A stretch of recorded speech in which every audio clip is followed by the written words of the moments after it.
There we go. And I've got the YouTube stream.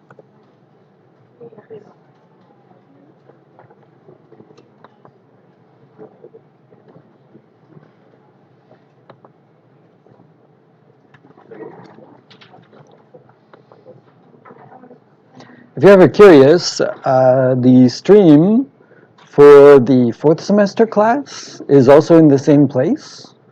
So those guys are doing just kind of a little bit more complex version of what I'm going to be showing you. So if you're curious what you can do with this stuff, you can always jump in there to take a look. Okay, that's coming at you.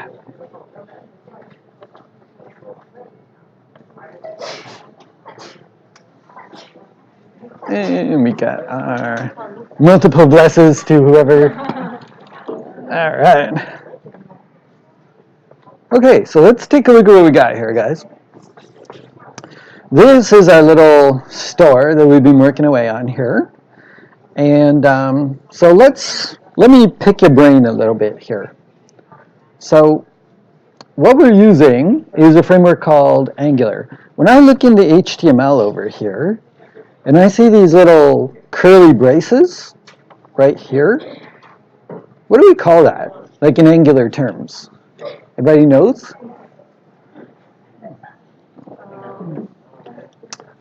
Close. Expression, yeah, exactly. So there's that. Then what about this little weird-looking attribute up at the top where it says ng app?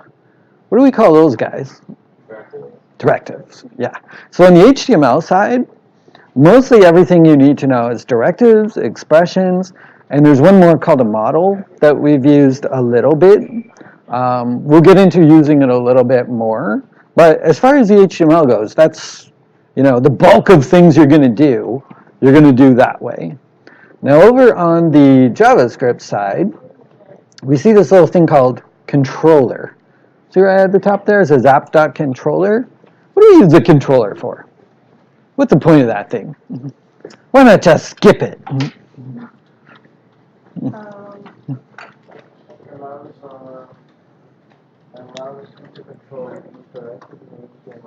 Yeah, you got the right idea. Exactly. So we had this controller to a certain chunk of the HTML. And because we added to that part of the HTML, it becomes linked with the directives that are in that particular part. So when we have, for instance, our little expression here, where we say account.name, the only reason it's able to evaluate that expression is because it's linked via the controller to the data that's over here, right? So one important thing to notice, we've looked at it a couple of times, but it's worth just reviewing, is that right up here, when we create that controller, we give it a name. We're saying simple controller as account. So basically, anytime we want to get some information from the controller over here, we have to do it using that word account, because that's the one we chose. You could use any word you want, but account made sense to me because we're showing information about like how much money he has and. You just fit your shirt. Yeah. So that's really the point of a controller. It lets us add the logic in. Now, in the last class, we took some of what we were doing and we moved it right down here into a new one, directive. So we basically made our own directive. And just like anything else in Angular, you have to give it a name. So we called ours the purchase history. So in our HTML now, this whole little chunk here has all been reduced down to just that one custom directive that we're using. And we even customized the attribute a little bit. So if we scroll down and take a look at where we're using that directive, number one, we can see that the HTML is actually a lot smaller now, which is nice. And we've just got this one div right here, and inside of it is a purchase history element. So that's not a native element of HTML. You won't find it on W3C or anything like that. That's one that we made. And then in addition to that, we gave it an attribute called term. And that term shows up in the little prompt down there. So we basically demonstrated how to create a little something like this. We're going to return to this idea of custom elements in the future. But today we're going to go off and do something else that we need to do. We're going to leave that custom element in there. I think it's nice because it shows how simple it is to use it now. But we're going to start looking at some of the other stuff in here. So let me use this app for a second, just so I can show what we're talking about. So right here, I'm going to drop $1,000 in my account. There we go, nice. The filter still works here. I can go looking for monkey's paw, for instance, and that's all pretty good. I gotta buy myself a nice crossbow and some socks, right? So there they are, and everything is pretty good, but as soon as I would, refresh the page, it's gone. It's back to what it was before. And the reason why is because this information, it's only in our Angular application. We have to save it somewhere. So there's a couple ways we can do it. In JavaScript, there's a fairly simple way called a cookie.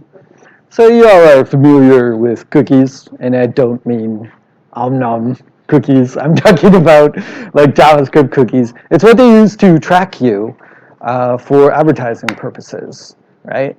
And the reason why is because when you put something in a JavaScript cookie, it stays in the browser's memory. Even if you close the browser and you open it up again later, it's still in there unless you specifically go into your browser settings and delete all the cookies out of there. They were originally made for things like auto filling out forms. They were there to be a convenience, but advertisers use them rapidly now to track what sites you've gone to in order to send you specific targeted ads and things like that. So a lot of people are kind of uncomfortable about the use of cookies. So we probably don't want to do that, which leaves you with really only one choice, which is to use a database. Now, ordinarily, this would be a pretty big job because we would have to get a server, we would have to install the right software, we'd have to set up all the security permissions, and I would run out of fingers before we would finish all the things we have to do to make that run properly. So let me introduce you to something else that I love, and we've been using it commercially in projects quite a bit as well. I'm going to go to firebase.com. So I'm already logged in. What I'm going to suggest is that you guys get yourself a Firebase account if you don't have one already. I think some of you guys might have one already, but basically the only downside at this point is that they now force you to have a Google account in order to use Firebase because they were bought by Google. So there's really no way around it now. In order to log in and administer your Firebase applications, you have to have like a Gmail account or something. Hopefully that won't be a problem. I've already got an account, so you can use the app that I'll give you. But the thing is, like, I can only have so many apps, so after a while I delete them, which means that your thing might stop working at some point in the future unless you make an app of your own. So I'm going to show you how to make this Firebase app. It's super, super easy. Like, you'll be shocked how easy it is. I feel bad teaching it. It's that easy. I feel like I'm not doing my job. But I love it, because it means you can start making cool stuff right away. So I'm going to log in. and I'm already in here. So these are all apps that I have running with Firebase right now. Okay, so this is the one that we're going to be building. It's called the Seneca Storefront, and when I look in here, this is the area where I can actually see the data that I'm working with here. Now in here, I've got this area called Purchases. I've also got an area called Inventory. So if you're thinking, that's pretty much what we have in our application, right? We have a purchase history, and we have an inventory of items that you can buy. And if I expand down this Purchases here, you can see that I've got things like finger licking chicken and movie rentals and all this kind of stuff, right? So we're going to basically make this, and we're going to use this as the back end for our store. And by the end of class today, it will actually be functional in this regard. You'll be able to come back to it, and it's going to remember the purchases. You're going to be able to add new items to the store or remove items or change how much they cost as we go. It's going to be pretty nice. So I'm going to delete this application so that we can do this step by step. So go back to my dashboard, and there's the Seneca storefront. I'm going to delete it because I'm maxed out right now. So this is a little safety measure they do so you don't accidentally delete your whole database of stuff. So you have to actually type in that right there, and boom, permanently delete. Great. Quick show of hands, like who's got a Firebase account? I'm just curious, like who wants to set this up? Okay, cool. All right. So for you guys who have a Firebase account, or if you're going to get one, you can follow along with me with these steps. The only thing that'll be different is you'll have to have a unique name for your application. So here's what I mean. Right over here, to start a new Firebase app, you go into the app name section here, and every single app that's running on Firebase has a unique URL, just like a domain name. So a good thing to do is, like, if you've got a domain name, take that domain and include it in here somewhere so that it's unlikely somebody else will be using that same name. So like for me, I always start things with like Oddly, or maybe I might start with Seneca, but I'm not going to do that here because maybe some of you guys are going to use that. So I'm going to say Oddly Seneca storefront. Now, if you notice carefully, right down below, see it's generating that URL. So whatever app name that you're picking is what's going to show up right here. And we're going to use this URL for talking to Firebase and having it save things like items that are getting purchased and stuff like that. So, you know, pick something that like, don't pick a dumb name because you'll kind of be stuck with it, right?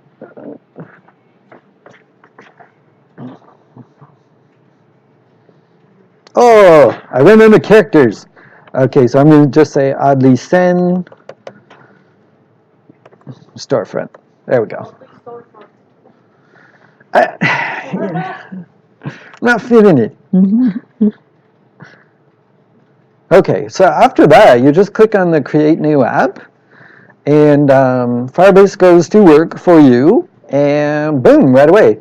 You see it's added to my list of applications that I can manage. Pretty simple. We didn't have to do any database setup or anything like that. And you can actually go and click right into the Manage App here. And when you do, this is your application dashboard. So it's like a little CMS, basically, a little content management system.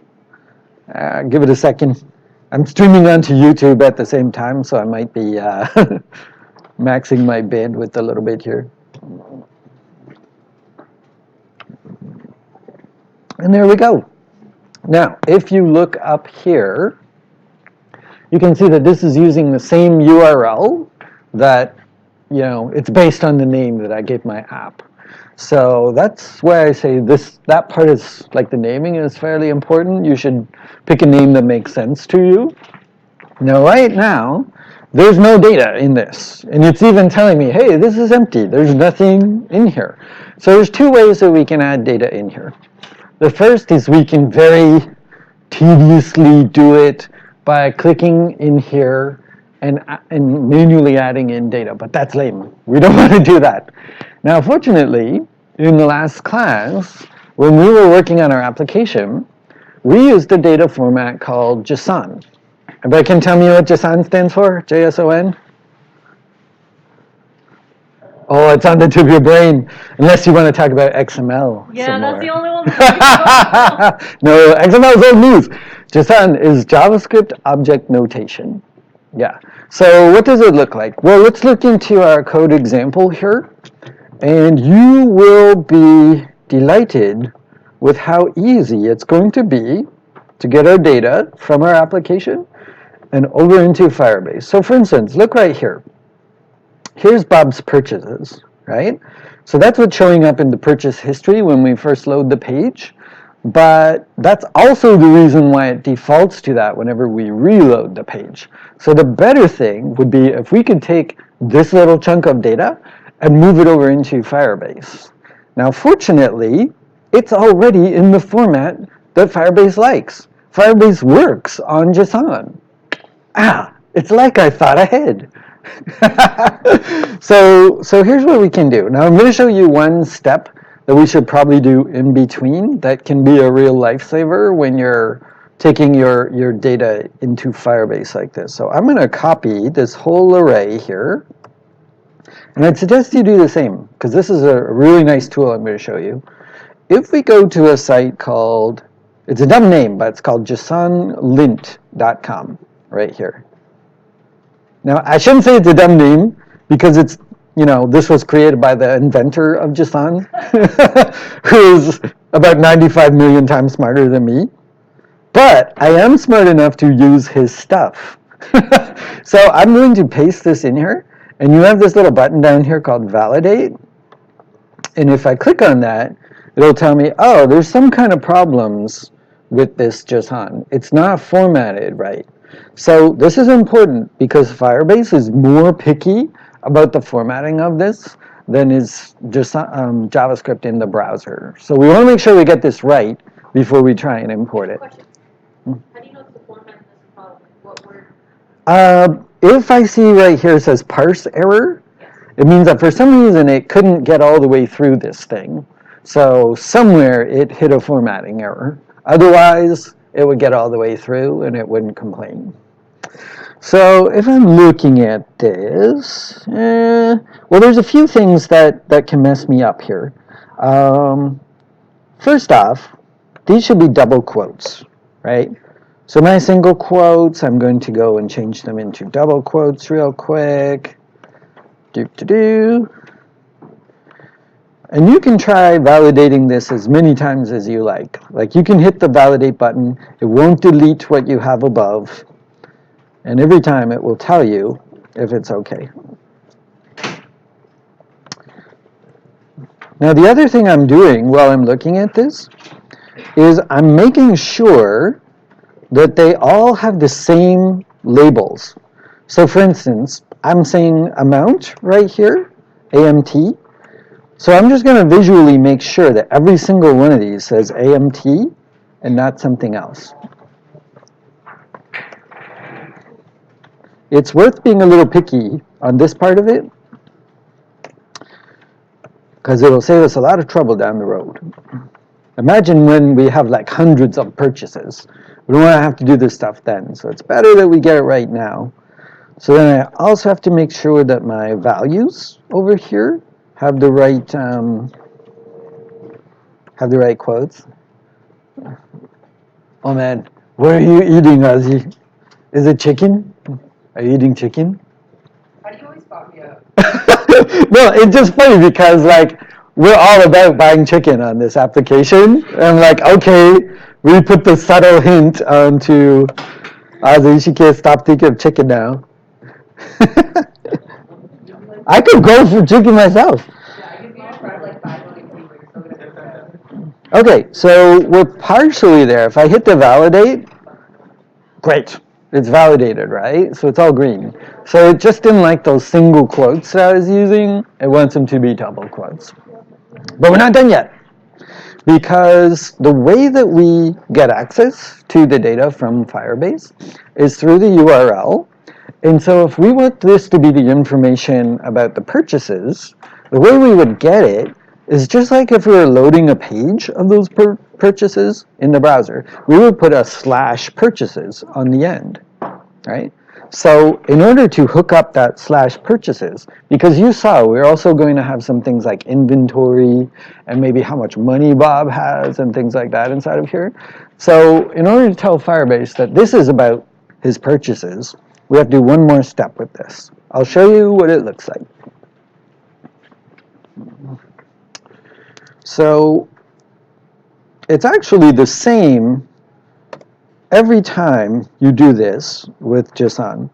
So we put the opening curly brace right here, and now we give a label to this purchase information. So I'm going to say purchases, and then I give it a colon, which is like the little double dots right there.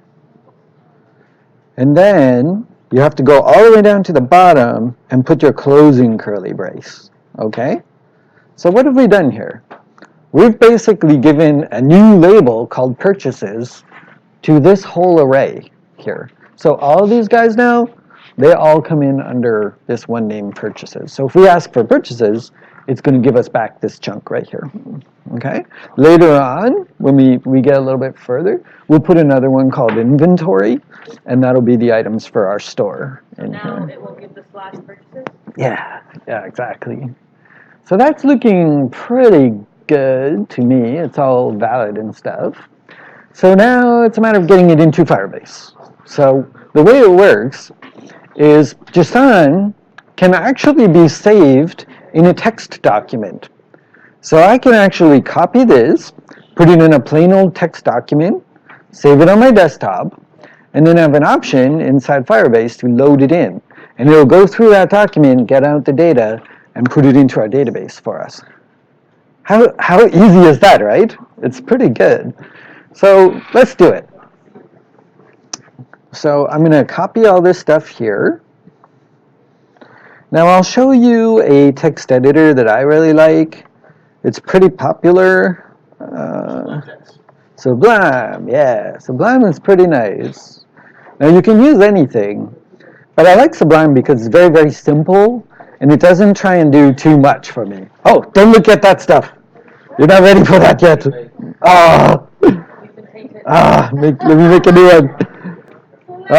You just jumped ahead. 10 pictures already. You're recording this, right? Yes.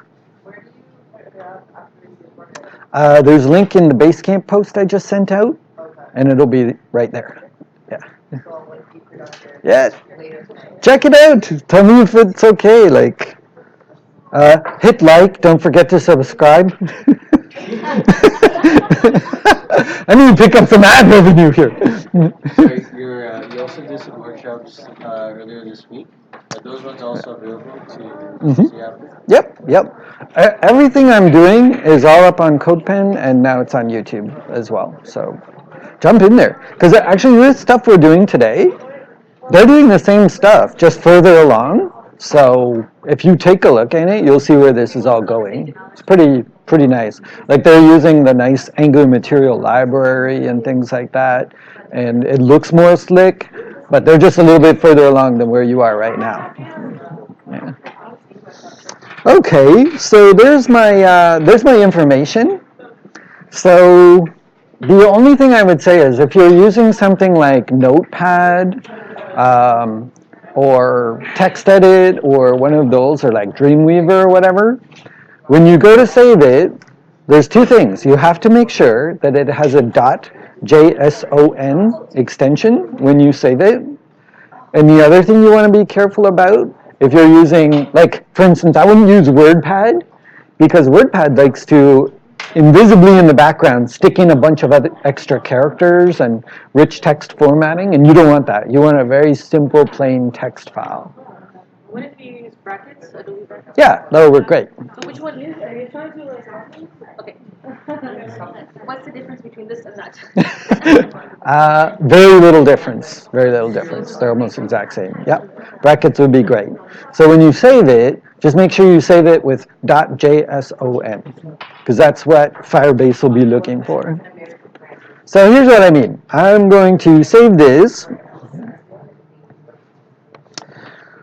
Save as, and I'm going to put it on my desktop, and I'm going to call this oddlystore.json. So Sublime Text is nice because it's very simple. It'll take whatever extension that I say. And it doesn't do anything weird with it, you know. Depending on what text editor you use, it might be prompting you and saying like, oh, don't you mean .txt or something like that? That's not what we want. So if I take a quick look on the desktop, oh, Steam, always tempting me. All right, then so there's the Oddly store right there, you know. So inside of that is all the dummy data that we've been using. So what I can do is head on back to Firebase here, and now we can use this import data button that we have over here. I click on this. Now it's going to give us a warning because it will basically replace any data that's in this database with what we're going to upload.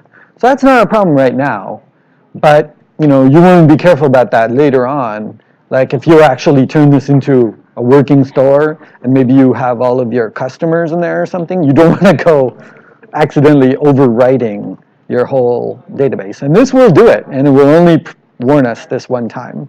So just keep it in mind, all right? But it shouldn't really cause a problem for us. So I'm going to pick out the file that I made right here and open, and then I can say import JSON. Now if there's any problem with it at that point, it would give me a little warning message and it would say, I can't read this file. But mine was okay, so look what we have. Boom! The purchases are there. Awesome. So if I expand this, you're going to see it has all the things that we set as the default purchases for Bob. So what do we got here? Now, okay, so little pop quiz, right? When I expanded that down, see how we have this sequence of numbers here? Like 0, 1, 2. When you're thinking about a collection of data and you see like 0, 1, 2, 3, 4, what kind of data is that? An array. An array, exactly, right? So what Firebase did was, it saw the square brackets inside our JSON and said, oh, square brackets, that should be an array. So as it brings them in one by one, it gives them their index numbers here. And that's important, because we're using that to print out the purchase items on our screen. We could do that here. You could, manually click on each one of the little things and type in what you need. And copy and paste in Firebase. No, unfortunately, that would be awesome. They should do that. Yeah, that would be so good. Yeah, that's why I checked it in the other tool to make sure that it's okay before I try to bring it in. But I don't know why they don't do that. That would be brilliant. Write them a letter. Dear Google, I was in class with Tim. Yeah, if we could just paste the JSON in here, that'd be awesome. Why can't we do that? We should totally be able to do that. Don't she agrees? I'm having trouble. Like, okay, I&M store. Simple. Create Yeah. the app. Okay, you know what? Yeah. That was not happening before. It might be a little slow. Okay, watch. If I do this, because this is,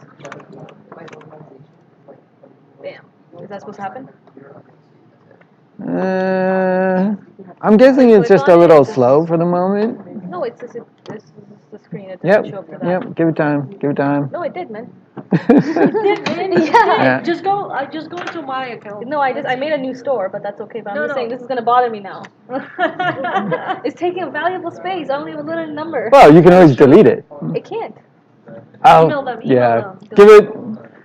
Don't copy paste it. Type it in, because like that's its safety, where it's helping you to not destroy your database. So it may be actually waiting for you to type it. What? Why is this happening? What? Try it in like an hour and see. Okay. Yeah. Yeah.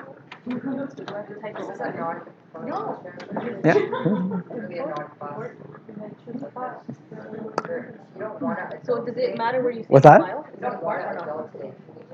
You save it somewhere? Yeah. I mean, I don't know.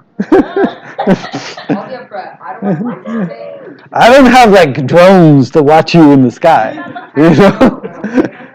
I mean, that'd be awesome if I did. I would use them too. That'd be. Question? Yeah, so I'm just trying to recap on what we held party. Yeah. So the job, what is the thing that we just used to organize The tool we used is called JSON Lint. just on JSONLint.com. So we have to use that to organize the code to be placed in our.